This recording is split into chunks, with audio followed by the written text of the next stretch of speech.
पेड़ से कुछ नीचे गिरने की आवाज के साथ ही डर के मारे पुजारी जी के पांव ठिठक गए। ठाकुर साहब ने भी पीछे की तरफ देखा। पंडित जी भी भौचक के रह गए। पुजारी जी आगे नहीं बढ़ पाए।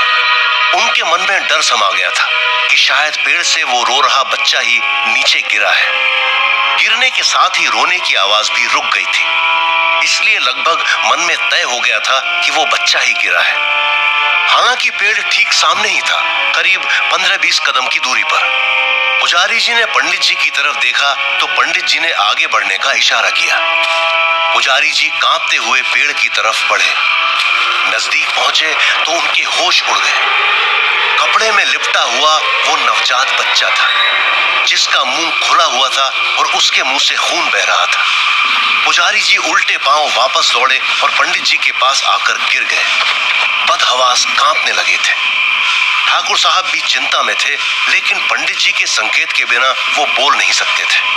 पुजारी जी ने पंडित जी को बता दिया कि पेड़ से गिरी हुई वस्तु एक बच्चा है और वो मर चुका है। पंडित जी ने आंखें बंद की और कुछ सोचा, फिर आंखें खोली और पुजारी जी को बैठे ही रहने का संकेत किया। कुछ बाकी बची पूजा को पूर्ण करने का सोचा। उधर गांव के सभी लोग अभी तक उसी जंगल में इधर उधर ढूंढ रहे थे, लेकिन उनको कुछ दिखाई नहीं दिया। करीबन आधा घंटा तक तलाश करने के बाद आसपास के किसी खेत में और उस बीहड़ में जब कुछ नहीं मिला तो थक हार कर वो सब वापस रास्ते पर आ गए और खड़े होकर आपस में बातचीत करने लगे। भाइयों, क्या किया जाए? यहाँ तो कुछ मिल नहीं रहा है। कहाँ गई वो? कैसे पता करें? अब हमने तो अपनी पूरी कोशिश की है।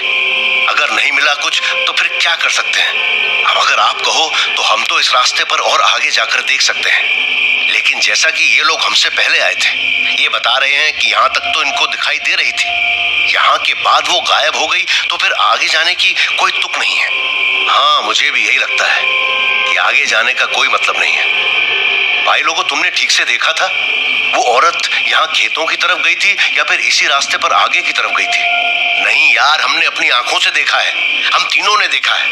यहाँ तक वो बड़ी तेजी से हमारे आगे आगे दौड़ रही थी और जैसे ये बीहड़ आया तो वो रास्ता छोड़कर इसके अंदर घुस गई। हमने यहाँ भी पीछा किया तो ठीक उस टीले पर जाने के बाद वो गायब हो गई। उसके बाद किस दिशा में गई ये पता नहीं लगा। अब क्या किया जाए? क्या करें ऐसा कि उसको ढूंढ सके? वैसे भी आधी से ज्यादा रात बीत चुकी है। यही समय होता है जब कोई डायन या कोई भूत प्रेत सबसे ज्यादा खतरनाक होते हैं। मुझे लगता है वहीं शमशान के पास चलना चाहिए। ठाकुर साहब की पूजा भी पूरी हो गई होगी शायद। हाँ भाई, यही ठीक रहेगा। यहाँ तो कुछ दिखाई नहीं दे रहा है। वहां चले जाते हैं और अगर किसी को कोई शंका है तो कुछ देर और यहाँ पर इधर उधर ढूंढ लेते हैं। क्या पता शायद कोई संकेत मिल जाए। हाँ, ऐसा भी हो सकता है। एक काम करो, आधे लोग यहाँ पर रुक जाओ, आधे लोग उधर चले जाओ। अगर वो डायन अभी भी गांव में है तो फिर वो कुछ और भी गड़बड़ कर सकती है। इसलिए ठाकुर साहब के पीछे भी जाना जरूरी है, क्योंकि वो भी वहां पर 3 ही लोग हैं और उनमें से 2 लोग तो पूजा में बैठने के बाद अपनी जगह से हिल भी नहीं सकते। बचे पुजारी जी, वो वैसे भी बहुत डरते हैं इन सब चीजों से। हाँ, ये सबसे बढ़िया उपाय है। आधे लोग यहाँ रुक जाते हैं और आधे उधर चले जाओ। और किसी के पास मोबाइल है क्या? जो यहाँ रुक रहा है उनमें से एक के पास मोबाइल होना जरूरी है, ताकि दोनों तरफ से कोई संकेत मिले तो फोन करके बता दिया जाए, जिससे फालतू की भागदौड़ नहीं करनी पड़ेगी। हाँ, मेरे पास मोबाइल है और मैं यहाँ रुक सकता हूँ। आप आधे लोग उधर चले जाइए। हमारे साथ इधर ज्यादा हिम्मत वाले लोग ही रुको। डर कर पेट खराब करने वाले यहाँ मत रुकना, वरना वो सबको लेके डूबेगा। ये सही है, ज्यादा डरपोक का यहाँ रुकना ठीक नहीं है। और इसे कोई अपने दिल पर मत लेना भाई।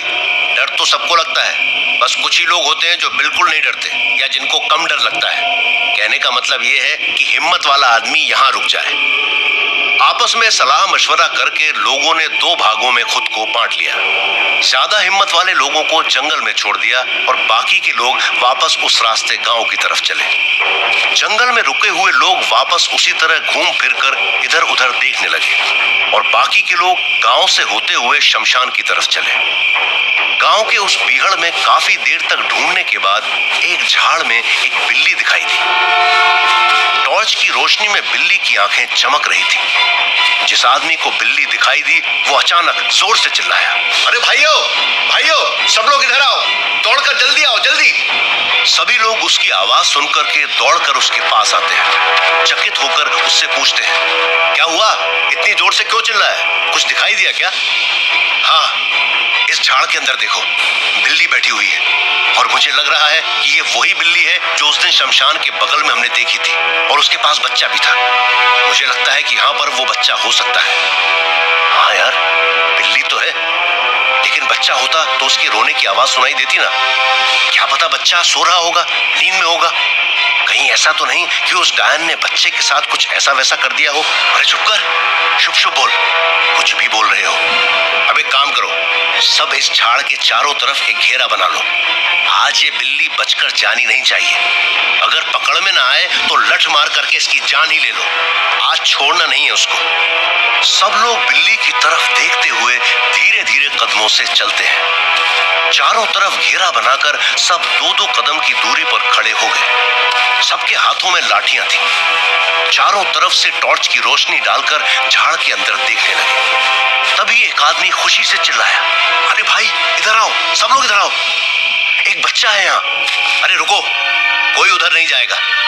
एक आदमी आगे जाकर के बच्चे को गोद में लो। पहले ध्यान रहे, ये बिल्ली भागनी नहीं चाहिए, इसको आज पकड़ना ही है। हाँ, सब ध्यान रखो, भागने की कोशिश करे तो लठ मार देना। सब लोग चौकन्ने हो जाओ। जल्दी से कोई आगे बढ़कर बच्चे को गोद में लो।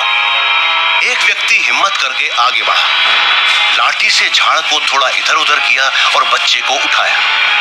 जैसे बच्चे को गोद में उठाया तो बच्चा रोने लगा और बच्चे के रोने की आवाज सुनकर सब लोगों ने राहत की सांस ली, क्योंकि बच्चा जिंदा मिल गया था। वो बिल्ली वहीं अब तक वैसी की वैसी बैठी थी। लो भाइयों, मां भवानी की कृपा से बच्चा तो सही सलामत मिल गया, लेकिन अब इस बिल्ली का क्या करना है वो सोच लो। मैं बच्चे को लेकर खड़ा हूं, कोशिश करके इसको जिंदा पकड़ो या फिर मारो, लेकिन जाने नहीं देना है। इधर बच्चा मिलने की खुशी थी और अब इस खुशी और जोश में वो लोग उस बिल्ली को मारने के लिए आगे बढ़ने लगे। बिल्ली भी आंखें निकालकर देख रही थी। उधर बाकी के लोग शमशान तक पहुंचे। शमशान के गेट पर इतने लोगों को एक साथ देखकर पुजारी जी की कुछ हिम्मत बढ़ी। पंडित जी के इशारे से पुजारी जी उठे। हालांकि वो अब भी कांप रहे थे, लेकिन थोड़ा आगे आकर उन्होंने उन लोगों को उंगली से इशारा किया कि अंदर आ जाओ। 2 जन दौड़ करके अंदर आए। पुजारी जी ने पेड़ की तरफ इशारा किया, जिस पेड़ की जड़ में मरा हुआ बच्चा पड़ा था। वो दोनों उस पेड़ के पास गए और बच्चे को उठाया। उसको चारों तरफ से देखा तो बच्चा वाकई में मर चुका था। पुजारी जी भी उनके साथ थे। अब उनकी भी हिम्मत बढ़ी हुई थी। हे राम, उधर अभी हम इसका इंतजार कर रहे थे। हमारे आधे लोग तो गांव की दूसरी तरफ गए हुए हैं और बाकी हम इधर आ गए। वहां एक डायन आगे आगे भागते भागते गायब हो गई थी, इसलिए हम इस तरफ आ गए। क्या अपने गांव का बच्चा है ये? हे भगवान, ये तो बहुत बुरा हुआ। तभी पुजारी जी के पास खड़े उस आदमी का मोबाइल बजा। उसने कॉल अटेंड किया तो उधर से कॉल करने वाले ने बताया कि बच्चा जिंदा मिल गया है। अब तो टेंशन हो गई, अगर वो बच्चा जिंदा मिल गया तो ये बच्चा किसका है जो यहाँ मरा हुआ मिला? मोबाइल से बात कर रहे आदमी का मुंह खुला ही रह गया।